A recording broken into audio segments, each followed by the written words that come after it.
Dans la perspective du développement du capital humain, sous l'impulsion de son Excellence le président Macky Sall, le ministère de l'Éducation nationale a mis en place le programme d'amélioration de la qualité, de l'équité et de la transparence PAQUet. Ce programme sectoriel, qui couvre la période de 2018 à 2030, s'articule autour de 3 axes majeurs: la qualité améliorée, l'accès équitable et la gouvernance transparente. Cette ambition exige une approche systémique de l'amélioration de la qualité de l'éducation et la mobilisation de divers facteurs de qualité.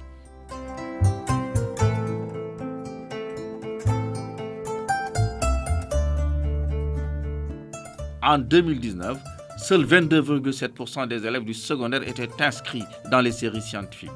Pour inverser la tendance, le ministère de l'Éducation nationale a élaboré une stratégie nationale de promotion des sciences et de la technologie. Entre 2012 et 2023, le gouvernement du Sénégal a construit 20 blocs scientifiques et technologiques et réhabilité les 8 qui existaient depuis l'indépendance. En 2016, sur instruction du président Macky Sall, le lycée d'excellence scientifique de Diourbel a été créé et est devenu un véritable incubateur de génie. 2 lycées d'intégration nationale pour l'équité et la qualité l'INEC sont construits à Sédhiou et à Kaffrine. Dans le même sillage, la mise en norme des anciens établissements a démarré.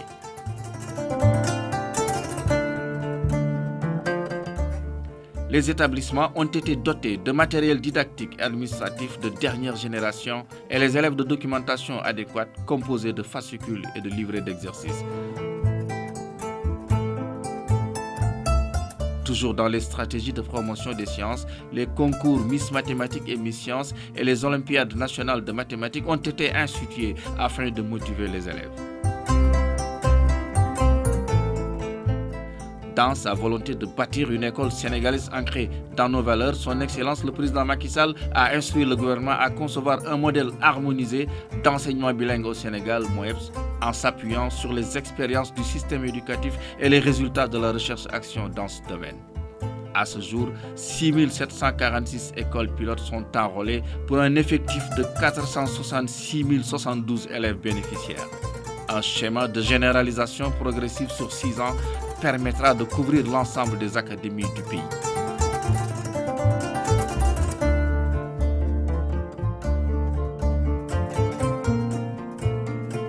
Un autre grand défi relevé, les ressources humaines bien formées. Premier intrant de la qualité de l'éducation. C'est ainsi que des dispositions particulières ont été prises, entre autres. Un recrutement exceptionnel de 5 000 enseignants en 2021. La construction de centres régionaux de formation des personnels de l'éducation pour un montant total de 4 milliards de francs CFA. La revalorisation de la fonction enseignante par une augmentation considérable des salaires depuis mai 2022. L'intégration systématique des contractuels dans la fonction publique. L'instauration d'un grand prix du chef de l'État pour l'enseignant. Le processus de recrutement en cours de 500 maîtres coraniques.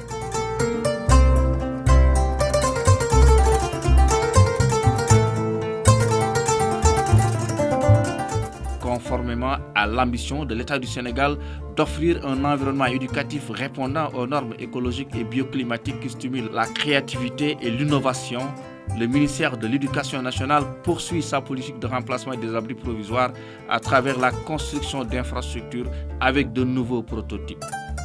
Une politique soutenue par des initiatives d'entretien préventif des bâtiments et l'embellissement des espaces scolaires.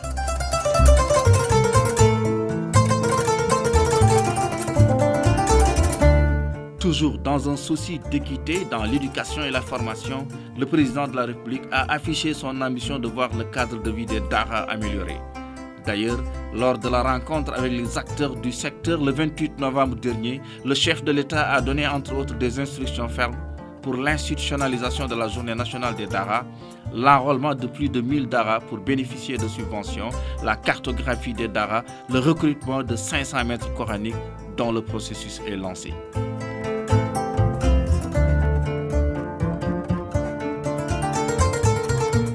Conscient que l'école du futur ne peut se réaliser sans l'apport des nouvelles technologies, le gouvernement du Sénégal a pris plusieurs initiatives pour développer l'utilisation du numérique dans l'éducation.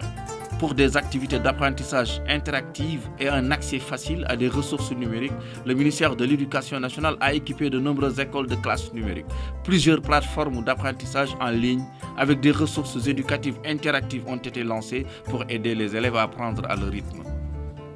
La mise en place du projet du ministère de l'Éducation nationale pour le développement du téléenseignement promet procède à la logique d'assurer la continuité pédagogique à travers l'initiative Apprendre à la maison. Un projet qui s'appuie sur deux bras techniques du ministère, le SIMEN, le système d'information du ministère de l'Éducation nationale, à travers la mise en place des applications, et la DRTS, la division de la radio-télévision scolaire, avec le déploiement de Canal Éducation.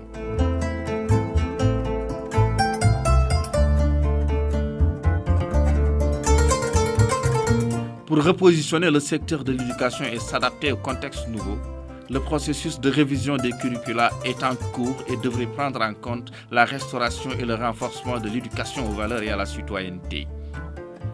Tous ces investissements commencent à produire leurs effets. Au plan de la qualité, par exemple, nous lisons ensemble ces résultats. En 2012, sur les 2043 mentions, il y a eu 9 mentions très bien. En 2023, le nombre de mentions passe à 8212, dont 145 très bien. Comme pour dire que les signaux pour une école du futur et une école de la réussite pour tous, en mettant l'élève au centre de ses préoccupations, sont au vert.